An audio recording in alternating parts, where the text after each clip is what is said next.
All right, here we are back at it again. Your HBCU aunties and uncle coming in for another week of the Real University, where we bring you the real on behalf of parents and students of college students going through the phases of life. I am Mia with my co-hosts Tyon and Andy.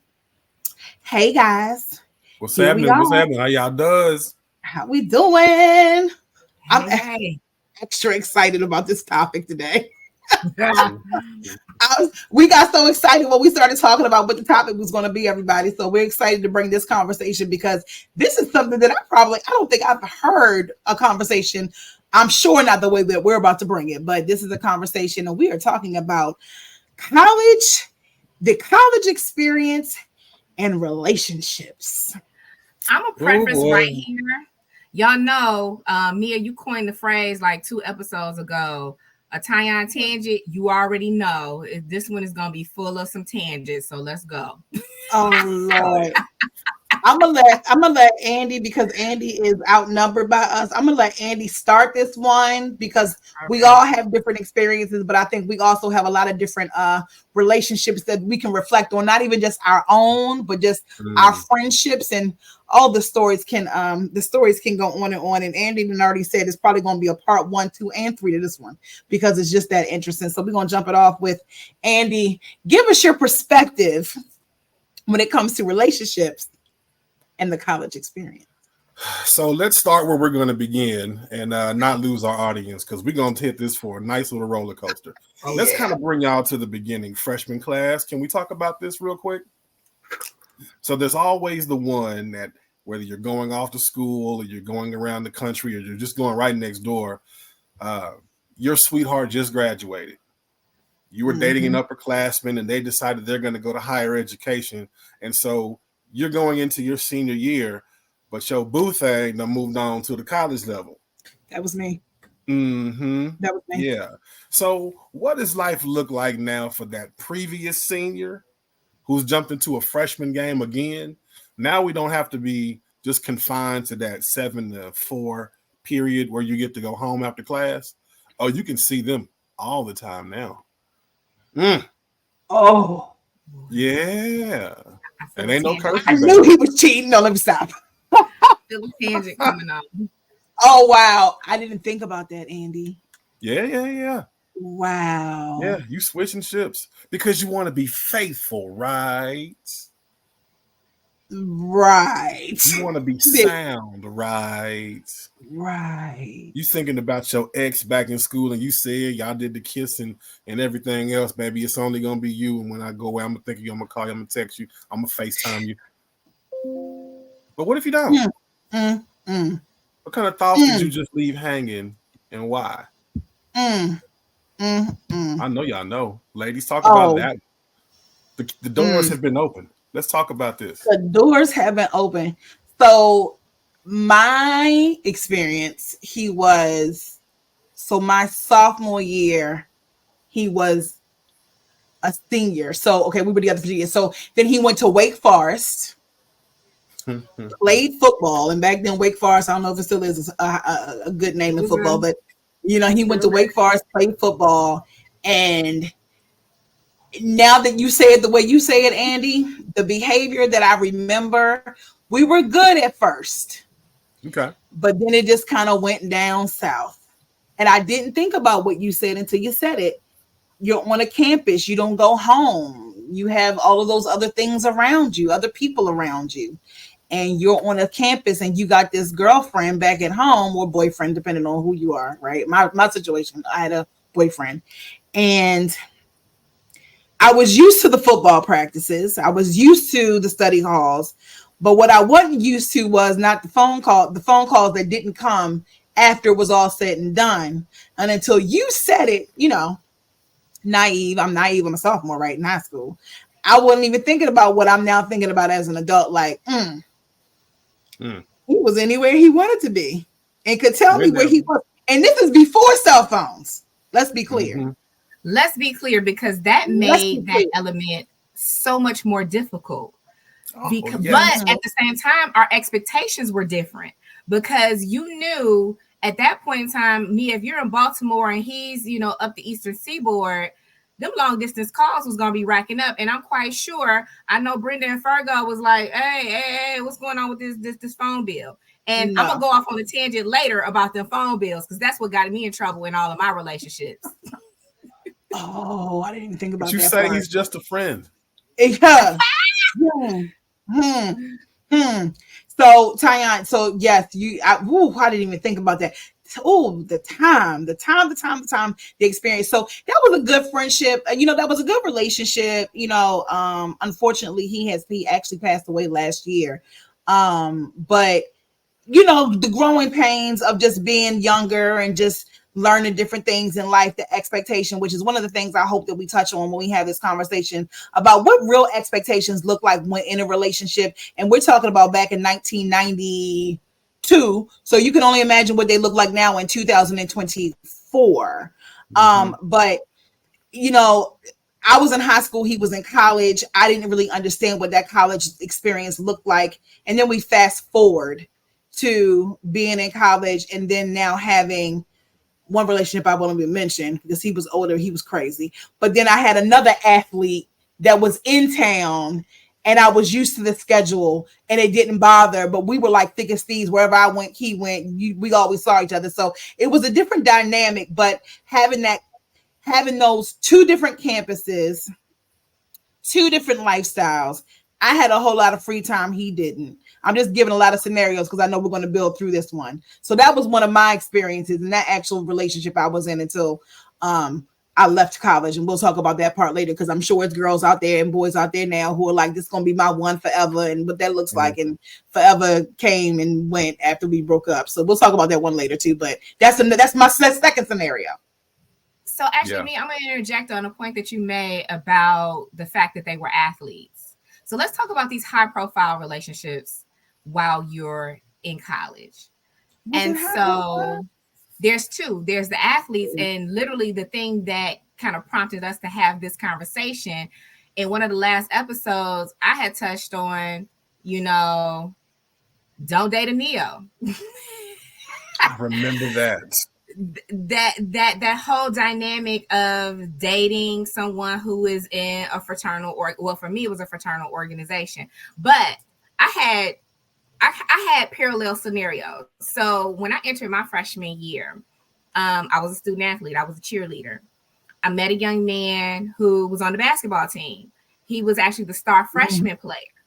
So in my mind, back in the day, all of the nostalgia around, star basketball player and cheerleader are dating. Oh, the movie. Oh, you had a whole movie, a whole I had a movie that ended in a tragedy. So this is where I'm gonna go with that whole tangent. So I can touch on another thing. Remember, Andy, when you just came on and you said, you got a group of high school sweethearts. So I get caught up in a love triangle from two high school sweethearts that come to the same university. Oh. Drama. And then, and he's the star freshman basketball player, and I'm the cheerleader. In my mind, I had no idea about the relationship. And can I tell you, small school, this chick lived right above me on the second floor. And you won't know. How it all came to a head was that my fellow teammate had a friend who would come to practice with us all the time. So she was kind of like our pseudo, I guess, equipment girl or whatever. And they started talking. And so my teammate, who actually lived across the hall from me in the dorm, would see him coming in and out of my room. So they, instead of her telling me first that, hey, he got a girlfriend, they went and told the girlfriend. Because he wasn't supposed to tell you. But that's my team. First of all, that's another relationship dynamic. You're my teammate. You're supposed to have my back. Right. Yeah, because they thought that was supposed to be your guy. So they wasn't supposed to tell you. So what ended up happening was a whole just insightful drama. And I mean, I had been dating him for a while, and like we would be out on campus, like we would be out and about. And it just so happens how it came to a head was he went away for a tournament. I was at a D3 school, so again, funds was limited. So the whole, the cheer squad, everything, we couldn't go. So I was there in my room, and she comes and knocks on my door. Woo! We did it at the same time, Andy. One more time. Ooh. Did she bust the windows out your car? And how'd you handle it? Mia, I think you know how this ended. I ended up at Morgan State University. Right, she ended up at a different school. Okay. So long story short, like I said, she came to me. She did the Barbara, this is Shirley, woman to woman thing. And I'm like, I literally have no clue. And even to this day, I'm the type of person who keeps receipts. So I'm like, girl, no, because I'm like, matter of fact, I'm like, over the holiday break when he had the other tournament, he was calling me from the tournament at my uncle's house in DC. And like, I'm like, okay. She was like, well, he gets back. I was like, well, he calls me every night since he's been away at this tournament. So, okay. I was like, just wait till he gets back.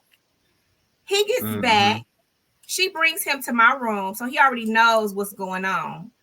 And he, at that point, denied our tryst. Oh, well, of course. Because you know why, don't you? Tell us why, Andy. Yes, tell us why. Because you did not approve the behavior. Had you would approve the behavior, it would have been told. You didn't want to hear that, did you? I know. I mean, that's the first time I've heard something like that. It happens like literally, that. If you gotta prove the behavior. If you knew me, if you knew my 17-year-old self, I was pop off. What was going on? I was pop off. Yeah. So literally in that moment, when he like actually just sat there, blatantly lied and was like, no, we weren't messing around. We were just friends and you knew that. I popped off, but we were in my room. And I popped off. He was 6'4". I was barely 5'1". I jumped on the bed. It was like all up in his face. She's sitting here looking like, I know she just didn't do that to my man. And I dared her to come up. I dared her.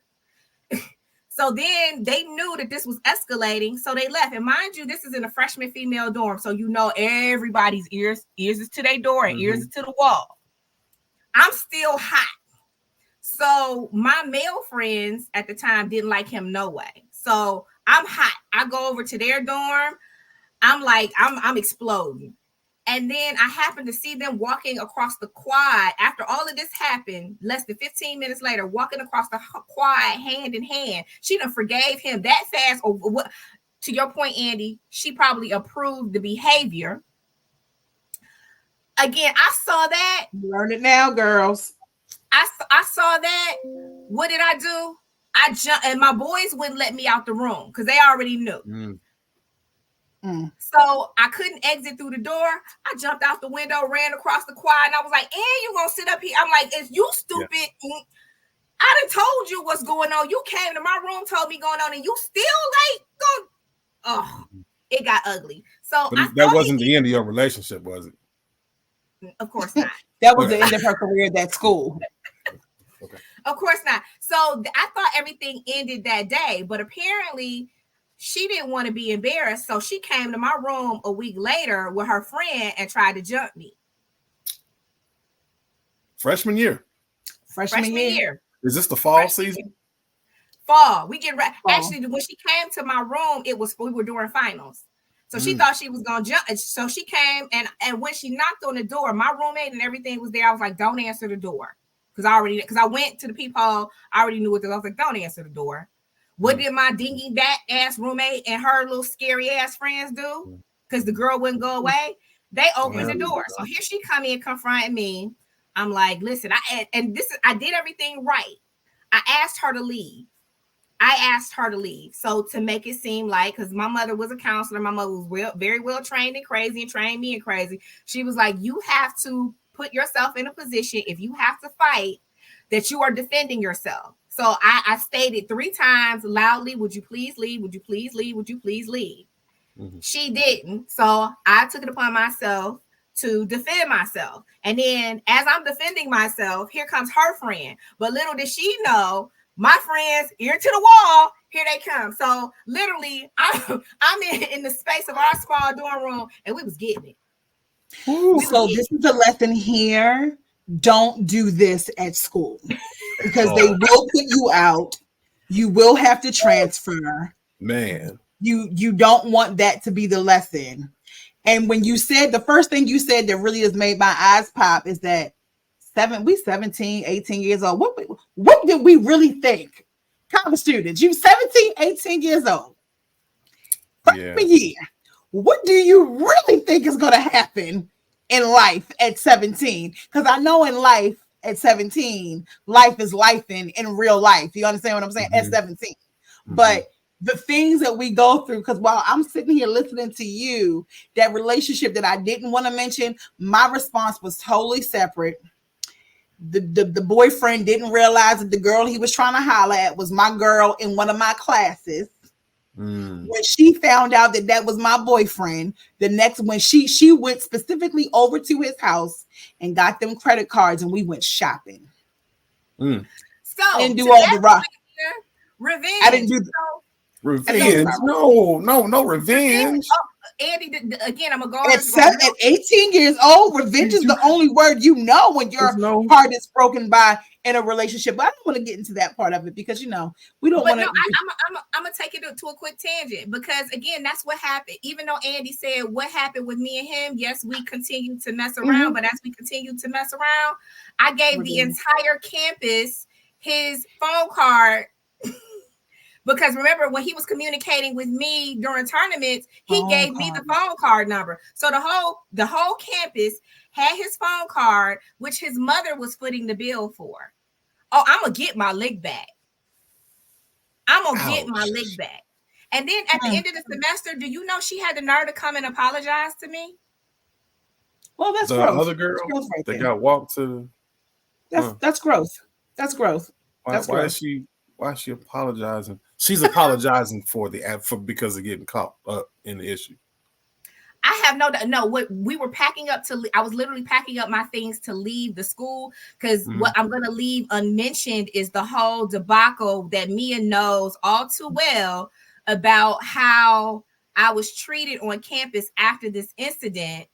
And so I was literally packing my bags. And again, this is my mother's birthday today, but I have to mention my mother was on her way to pick me up from the school. And along the way, she encountered one of the administrators that handled this situation all wrong. And before she even got to pick me up, my mother was giving him an earful. He knew exactly who my mother was at that point because my mother couldn't deal with the situation when they decided to reprimand me, when they could have reprimanded me over the break. Right. And so my mother was in a position where she couldn't get to me when action was threatened upon me. So again, therein lies her HBCU network. Mia and her mom and everybody had to come get me in the middle of the semester. So at this point, I'm getting ready to leave the campus. We're all packed up, and I happen to be getting my thing. We had like a little beauty salon in our on our campus, and I was getting all my stuff out of the beauty salon because my side hustle was doing hair. And she happened to see me down there, and she was like, "I just want to apologize." She didn't say exactly for what. She just said, "I just want to apologize." That's all she said to me. Okay. So, the lesson from this one is take the time. They go to class. What you say? Go to class? Well, that can be. So I want to come back to one of the things Tanya mentioned when she talked about her roommates versus her friends, because the friendships that you have in school. I have 4 individuals that could line up next to me to talk about the things that happened in the campuses that we approached because of boyfriends going running amok is what we're going to say. And of course, we're not giving these examples to give you ideas of what to do. Really, this conversation is coming into a space of these are the things that you go through, and hopefully you just realize how to handle them. That's really, I really pray that people get out of this, because I don't know if we thought that we could not be injured. I don't know if we just thought we had capes that we wore. I don't know if we thought that we were the hit squad. I don't know what we thought we were. But there's about 5 or 6 college campuses that we approached because boyfriends thought that they could do what they wanted to do. And none. I'm talking about we hit Tennessee, we hit Temple, we hit What you mean? Wait, you hit? Poppin, You we hit hit? we hit Dell State. Oh, we hit it. We hit it. We hopped in the ride and we went because what's not gonna happen is you gonna do what you think you're gonna do to our friends, and your girlfriend group is there to support you. But sometimes we can lead each other down the wrong road too, because none of us should have been in anybody's car on anybody's campus, um, Right. risking what could be our college career because of said relationship at said 18 and 19 years old. So Right. me So at that point right there, risking your college career, because that is risking, what had happened to me. I had yes, put myself at risk of my college career, even though I was the victim in this. I was the victim. I mean, the whole aftermath is actually I could have stayed at the university, but my mother's reaction to how they handled the situation, because when the situation happened, I was a minor. They waited until I was an adult when I turned yeah, 18 to they take did. action against me, when again my mother was no where there was no one to, advocate on my behalf or make sure I was Hmm. safe. So that Hmm. was where my mother made the decision, you're not coming back here. And that is where your mother made the decision when she had to come get me in the middle of that. I'm taking you up to where you're More. going to be loved and appreciated. And matter of fact, we're going to get you admitted on the spot. So even before I had finished the semester at Lincoln, I had been admitted to Morgan. To Mm. Morgan. So I think But the message is we don't, but that's one of the key situations in my life that has taught me the biggest lesson. That was the lesson I needed to know, that I can't let anybody else determine my fate. That was the right. situation where I finally right. learned as a child to control my anger. Because remember, you just said, who did we think that we were to be able to Who roll up did in we think we somebody's were? campus like a hit squad? Like a hit squad. And so here we go. So I think that's how we're going to roll with this. The lessons learned, because I mean, we can laugh about it now, but that was a really big time. And so what I want to point out for parents, right, is Mhm. that these things are happening on campuses and you don't even know. Like you just thinking your baby's at school, going to Yeah. classes, but it's a whole nother level of like life drama that exists in a lot of these relationships that happen on college campuses, whether they're at the same school or not, right? Mhm. Because if I could give another example of a relationship gone amok while in school, I think I'm sure we all had that one couple that we just knew they were getting married, they were already very serious, they were doing all the things. But then you have the individual, and he Oh said no. all the things. No, you're Doing going. all the things, but they had the campus life that surrounded them Mm-hmm. always wanted to be in the know of their relationship. And so it was kind of like that. You're that couple on campus that everybody wants to know. You might have a guy over here that likes her and a girl over here that likes him or whatever. And what that looks like and how those relationships can also be good and they can be bad, right? They can be Mm-hmm. good because you feel like you have a person, a partner, a friend or whatever on campus. But then you can feel like you're a little too locked in, right? So just observing that relationship, I remember when my sister went to school years later after I did, I said, listen, when you go to school, don't you even worry about a boyfriend. I felt like I was being a mom. I said, don't you worry about a boyfriend. There's going to be so many different options on campus. Just get to know, have fun, live your life, do your thing. Don't get caught up in that drama because those things happen. So I just wanted to give that one example because I know we're going to have a couple of them. And Andy, you're right. This probably is going to be about 1, 2, 3 parts. Oh yeah, But absolutely. that's one example. But So then look at the fact that men, when we come onto the campus, right? You have that talk, and it's let's talk about the athletes. There's only a certain number of so many said athletes, whether it's football, basketball, baseball, any other sport. There's a lock in of a certain amount of numbers, male athletes. And we can also look at the fact that if the statistics are going to show there are more women going to college and attending college than men. Where I went Yep. at Grambling State University, the ratio at the time was 10-1. I think Our ours was ratio higher. was kind of close. We were like a 50, we were like a 47 to 53 Yeah. at the So time that I was Wow. there. So it wasn't as relationship. bad. But Andy, the statistic that you speak of now is off the Richter, especially at HBCUs, where I mean the male to female ratio is probably close to 20 to 80. So Wow. why should I get in a relationship right now Why at should 18? you? But see, that's the grown man you saying that, Andy. But go back to No, no, the. no, no, no, no, no, No, no. This is he's the taking talk us in the down a barbershop. path. Oh, you're taking us back. Okay, take us back. This Take us is the back. talk Take in us the back. barbershop about to go into college. Listen, college is where you find, and this is what was taught to me by my barber. College is where you are going to find a and a complete woman in multiple phases. You are going to find something to talk to. You are going to find something to play with. You are going to find something to enjoy, and eventually you're going to find something to marry. But it may not be all the same person. Mm. And if you look at the numbers, there's different locations. We have Louisiana, and we're going to Grand. We have Louisiana. We have different. We have New York. We have the Midwest. We have the down dirty South, Atlanta, Georgia. It's all coming right there. So you're getting to learn different cultures within the U.S. right there in your own backyard, and you have no curfew. Yeah, and no curfew. So I don't want to commit to just one culture when I'm learning myself and others. Right. And then again, Andy, I want to take some things back to the whole, like I said, dating somebody that's in a fraternity, especially if you are, just crossing, your ego is huge.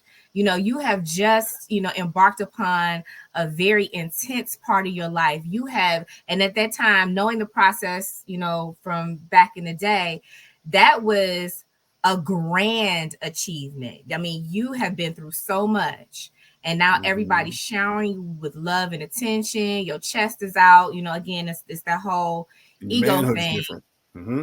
And, and if you've gone into that situation where you've had somebody to support you through that, but now, it's like now I'm getting so much more attention. So you turn your back on the one who supported you or got you there, because again, all of this is so new. Now, I had a situation where I had a long distance relationship with someone who crossed at a PWI. Now, mind you, I had no idea when I met him in that capacity. I had no idea that I would be in a relationship with him, because we met over the summer. I knew he had just crossed because he attended school with my best friends. So, we dated throughout the summer. We dated silently throughout the summer. Like, I would see him every now and again or whatever. I didn't think that was, or he was interested or whatever. So over the summer, I was pursuing some other relationships. I ended up being in a relationship with somebody that was crazy. We come back to But that. again, but everybody knows of all of this whole dating pool over the summer, everybody knew that I was going away. So one is trying to, he ended up buying me a car because my mother refused to let me have a car. So he's like, well, I'm gonna buy you a car so that you can come back and forth. And I'm like, how am I gonna sneak a car all the way? Like, what are you thinking? And then Did you take the car? I couldn't. My mother would kill me. I'm sorry. No, I have more sense than that. So, but that was also a mechanism. I realized at that point that was a mechanism of control. Yep, that's it. Mechanism If of she control. had taken the car, Was it really control? yes, because if she'd have taken the car, he would have told her where she could drive it. In a whole other state? Yeah. Okay, we're gonna come back. Okay, come on. Okay. So then, so I go away. I'm on a new, now from the previous debacle, I'm on a new campus.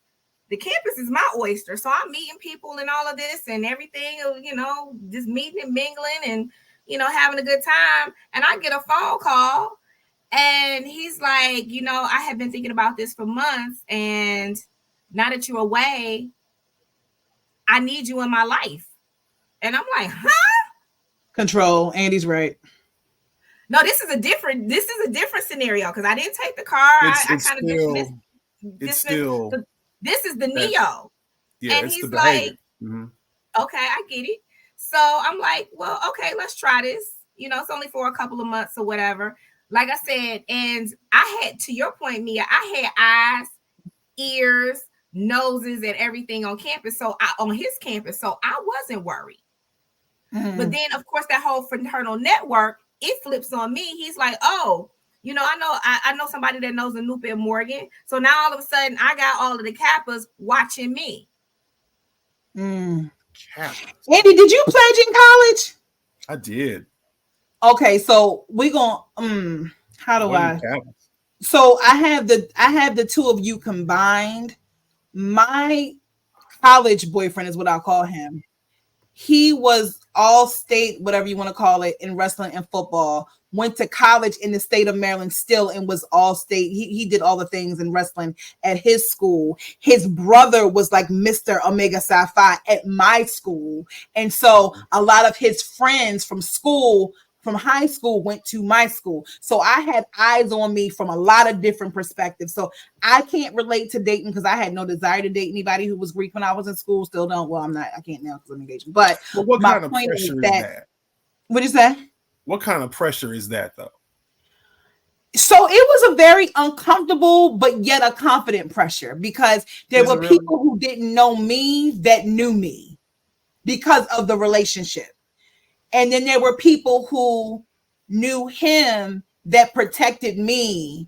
And so whether it was us going out to the parties, whether it was us going out just hanging out, I always felt like, I always had somebody who was watching my back. It wasn't him because he was at his school, but Okay. it was a catch 20. It was a catch 22 with that, to be honest with you. But Okay. I didn't personally care too much for that whole having a boyfriend that everybody knew. That wasn't my thing. And it could have been because I had that when I was in high school. I wasn't really a fan of it. So I got to kind of like have a separate life because we didn't go to school at the same school. But Wow. it's still there were still people who were that relationship, they were in your business. They Yeah. were in your business. You So all it was have still two kind of like different that. experiences. Yeah. Two different But experiences. Yeah. but actually going back to that pressure of again dating somebody who's high Hmm. profile, because again, you know, not only did I have the pressure of the distance, it's him calling me and maybe I'm not in my room at 2 o'clock in the morning or something like that. And again, this is long distance rates and stuff like Right. that. So, the jealousy comes in, the where are you? But then when I flip it and ask all of and see, this is the thing. Like I said, I had eyes, ears, nose, feet on him. Hmm. He knew people that could watch me, but my friends were closer to him, so he was under more scrutiny than he could place on me. But then also the behaviors, because again, when you're a Neo, let's be real about this. The drinking, the partying All the all the time, behavior. Yeah. The all behavior. of just the whole frat life behavior. So I'm like, to my point, when I call you at 2 o'clock in the morning and I'm hearing a whole thumping party, and I know you have your own apartment, that means everybody is converged in your house, and I'm hearing girls all breathing in your ear and stuff, but you're so inebriated to know that I'm observing all of this, and we getting heated. We getting heated. So most of the time, and my friends and my roommate, they used to love when he called, because when I tell you the heated arguments that we would have, we You had just one of those entertaining thin line everybody. between love and hate. We had one of those make up to breakups all of the time because we were under so much stress because of the behaviors he exerted being a neophyte. Parents, we would just like to add at this moment that we are not here to promote the examples of what we went through. However, these examples do lend your ear to all of the other things outside of the educational Yeah. space that your children are going through. And again, I'm going to say this conversation is here so that your children and you and your children can have and understand that we know you're sending them to learn. We know that it comes with a very expensive bill, but at the end of the day, there's more going on outside of those books. There's different Yes. relationship Yeah. scenarios. There's different types of social, what's the word that we would use nowadays, social influences outside of social media that are Mhm. happening. And I just think that, again, bringing light to what we've experienced, because I know we're going to go in a little bit deeper, because things got, as you get older, things change, right? Right. But when we go into this part of the conversation about the relationships, the big word is distraction. Yes. The big word, Yes. the big phrase is, if we're going to have relationships, because they're going to happen, let's make sure that they're healthy relationships. And what does healthy look like? Because your kids, sons and daughters, can go and wow out on these campuses, but they're Mhm. just the coolest, calmest kid in America when they're in front of you. So you Yes. don't be mad at me for spilling the juice, because I know I'm spilling the juice, because there are things that I know I did that my parents would never believe when I was in Right. school. So I'm just I had to say that, and I'm gonna keep jumping in to say it for the parents, because you got to understand the kids. I'm not dropping all the juice on you, but I'm trying to have a conversation here so we can just make sure that you're having healthy activity while on campus. But Mia, Correct. another way to state that is you're still learning yourselves, because quite honestly, as a college student, if you were at home, would you be involved in those types of scenarios? Because you have, again, whatever you're doing, or if you're close to your parents and things like that, they still kind of shape your behavior in such a way. Absolutely, But because you are, away, and actually, Mia, I think you give a better perspective because you went to school in your hometown. I Mhm. did. So again, you're still having those types of And scenarios everybody's within a close. close proximity, but you're not in your parents' home. Right, I So yeah, wasn't. but if you were still in your parents' home, no. Again, everybody's scenarios are different. Some parents allow things that others won't. But Mm-hmm. yes, there's a certain level of control over their lives as long as they're laying your head with At you. their home. So now I'm away. I'm 700 miles away. So no, my mother didn't know what I was doing. And quite honestly, my mother's philosophy for me was love is always at the back of your mind. You need to be educated first. So my mother was never a proponent of me having relationships anyway. When you Mm-hmm. Mhm. said the word distraction, so my Mm-hmm. mother viewed all of that as distractions. Even when I would come home in the summers, me and him would get back together or whatever, and it was just like, whatever. Just I was taking community college classes during the summer. She like, just make sure that you getting your classwork done and all of that. Focus. That was her priority for me. But Mm-hmm. Yeah. again, like I said, with this particular entity, like we were together from my sophomore year to my senior year, off and on. and Mm-hmm. and again, in one scenario, I think I was a senior, he was taking over a line, so I knew with that I wasn't getting the attention that I needed. But that's also the time where I'm preparing the next phase in my life. Like, I'm about to graduate. What does that mean for us? For us. Okay, so don't right for us, because well, with that, let's say that part of that conversation, because there's a couple on the campus, well, there's couples on multiple campuses that are looking at life that way. Hell, there were some couples that were looking at life that way when we were in high school. But I wanted, so Andy, to your point, you said it before we even started. Andy was like, I think this part we can just dedicate this to the women, because there's a whole nother aspect that comes in with the men. Girls Yes, do look at it differently, right? Oh yeah. Girls do look at relationships in college differently. Tyon had the whole after school special relationship, athlete, cheerleader, that that we knew that didn't happen outside of a Cleary book. But in real life, it was real life for a lot of people. There was a lot of cheerleaders who dated football players and vice Yeah. versa. That's what you Girls who around. had boyfriends who were athletes, and vice versa. So but we keep coming back to the Greek situation. And that's why I asked you, Andy, when you were at school, did you pledge some of these notions that mhm. Tiana's speaking about? Did you experience that? Because I mean, you were Absolutely. Sigma a chill. We No, passed absolutely. Absolutely. I was a little extra with mine.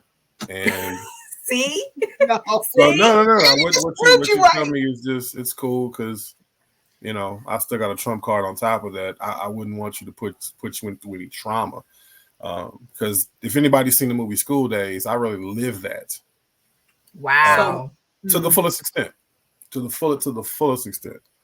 Um, Mm. in my scenario, I had best of both worlds because I So pledged who that. were you? Were you Big Brother Dean Almighty, or were Big you Brother half Showtime. pint? Oh no. Oh You were no. half. I'm the performer. I'm the first in line, and I'm the Oh, one that's so sublime. I was the one that got the party started. oh So wow. that's just how that worked out. So But yeah. Okay. then again, you had mentioned something about, the whole athlete and cheerleader thing. In the Greek world, it's first fam. It's the Q dating the delta. It's the zeta dating the sigma. It's Mhm. the AKA dating the alpha. Those type of like Mm. high profile, like it is written in a fairy tale of Greekdom. This is how this is supposed to be, that common love and all of that. And Yeah. it's like, and people Yeah. really get caught up in the aesthetics of how that looks. They Mhm. do. And It's worse after and they graduate, but they do. and not only that, the pressure of your legacies, Mm. the Yeah. pressure from your parents if your legacies. Mhm. Because let me put a notion in here too. A lot of women back in the day, and I'll even say it during our time, they weren't looking to get a BS. They weren't looking to get an MBA. They were Come looking to on. get that MRS. Yeah. They They ready to was get looking married. for a husband. That Yeah. Mrs. They wanted to get that M. They majored in whatever they needed to do to get that MRS. Yes. Absolutely. So let's stay right there for a second. So Mhm. if we had a timeline on what relationships look like in school, old school, that's definitely what they went to. Went to their mamas was like, well, you're gonna find you a fine man, a good man, you gonna get you a husband, right? Uh-huh. I don't think that that's what they're looking for right now, but back then it No, was. not at all. Um, so Actually, in some historically, scenarios, and this is what I've been hearing around the grapevine, because I have a young one that's there. It's a lot of those girls that are first generation. Their parents, don't really know what this is. They come from some low income situations, or they come from some undesirable situations. They're using their babies as pawns to go out there and get them somebody that they know is going to either make a lot of money or can take care of them financially, which in Yep. turn takes allows you care to of the bring family. that back Mhm. and take care of that family. Mm. Yeah, big So time. that purpose still exists out there in some Oh yeah. families, Mhm. some family scenarios. I think this is probably a good place to grow from in the conversation, because I think we could give a lot of different scenarios for what the relationships look like. Mhm. But if I had to go back down my timeline again, I'm so blessed and so grateful that that wasn't what my parents' intentions were as far as me going to school. My mother and father basically told me I didn't have to go to college if I didn't want to. And I was a second generation, right? So they had gone to college and graduated. However, in the real life scenario, going to college, I think what we've pointed out is that there's way more into it than just going for the education, Oh, right? It's definitely. socialization, the relationships. We know outside of, what those relationships can look like, it's a lot of different pressures. And I didn't look at it like that because I didn't have that pressure on me. But Right. society, you in your mind, you go to college, you get a boyfriend, you graduate together, you both get jobs together, you get the house, you get married. I'm sorry, you get married, then you get the house, and you have the kids, right? Mhm. That purpose is still being pushed to this day. Yeah. But Mia, I hate to call it out, but let's go back to how your parents raised you when your parents met at college and married after college and had a baby and a legacy. So Even yeah, though I they am didn't, that product. They I am believe. that product, but that scenario wasn't pushed onto me though. it wasn't pushed on you. But again, that's what, and whatever their fates brought them together on that Mm-hmm. campus.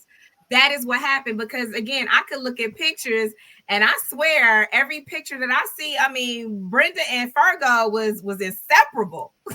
That is so. Inseparable. You know what? But I again, think we're a well, I product want of to that. read. I want to read you guys something, and I know this. I know we about to go a little bit over time. I'm gonna read this to you. Andy, you're right. This is going to be a part two. My Absolutely. dad sends this message to myself, to my sister, and I just the other day. and he said, did you guys know that I was accepted to Duke, California Institute of Technology, Massachusetts Institute of Technology, Boston MIT. College, Rutgers, UCLA, U.S. Coast Guard Academy, and about 16 more prestigious all-white universities when I graduated from high school. Come Really on, did man. not want to go to college. My math teachers told me that I had no option. My excuse was I told them that I didn't want to go far away from home. So they physically drove me around the various local colleges and in those surrounding states that summer after graduation. After I got home from the visit at Morgan, I said, okay, I'll go. And the rest is history. I think God showed me Brenda, Mia, and Megan way back then. And now Leo, the dog. Lord is my shepherd. So he basically told us that I had, and I mean, we're talking about a black boy who got 1,600 on his SATs twice back in 1960, 68 or 7. whatever year he All right. graduated from high school. And he, out of all those schools that the black boys wasn't supposed to be going to back then, he went to Morgan. And he was basically telling us like, but I met your mother, and that's why you're here. You know, that's why you're here. So again, we're talking about graduate people who graduated in 19. When they graduated, 1971, 1971. 71. That was the idea back then. You're gonna go to school. You're going to meet a good girl. She's going to be your girlfriend all through college. You're going to get married. You're going to get the house. You're going to have the kid. Cute picture. Cute picture. Exactly. Yeah. Exactly. Cute But picture. it has no place in my cell phone with this era. That's cute. Say that again, Andy. I said it's a cute picture, but it has no place. I don't have enough room storage for that in my cell phone for me in this generation. I think that's a good way to end and a good place to pick up with the rest of that conversation right there. No place in my cell phone, because we can go through and we're going to fast forward to what that really looks like, because I think, jokingly enough, I'm going to say it again, we can laugh about these experiences, and boy, I got some of them that there's no need for me to even implicate anybody else in those stories, because they are stories. But the healthy space of it is that is a scenario, but it's not a lot of stories. Mm-hmm. It's not a lot of stories. And I think where we need to pick up for the next episode is the male perspective. The male perspective, but also this is your first time being in any type of relationship. Because remember those ones who literally put their nose to the grind, stayed in the books, and did whatever they needed to do to get to college. So it was the, books before boys. And then now you get there and you're seeing things that are around you, but you have no loose idea like wet noodles, baby. They sure do. The wet. Did you say loose like wet noodles? Oh yeah. Loose, but at the same loose time, like wet noodles. Idea how to relate. You have no idea how. So you're learning this when everybody expects you to be at this age and at least have had a boy, some kind of boyfriend, girlfriend, or relation type situation, or, again, acknowledging that, the new terminology, just being some kind of partner or whatever. But this is you're away, and this is your first time relating to someone. That's a good place to yeah. Being able to relate to someone without any of the other pressures around you. Mom telling you can't go out, you got a curfew, you got these things to do, you got all these different things. That is very true. I think that's going to be a good place for us to wrap this one and to come back with our part 2. So part 2, we'll talk about that relating and relations, because that's going to lead into other conversations. And then Andy's going to bring it to us from a male perspective, because I still want to get back to him being always at the front of the line. And so, Andy, you wouldn't think about, well, let me stop, because we'll continue going. Yeah. But we'll pick it up from there. You got it? We're there. Good night, folks. We're going to have a wonderful discussion. Stick around, stay tuned, spread the word, share the link, and we'll see y'all later. Peace.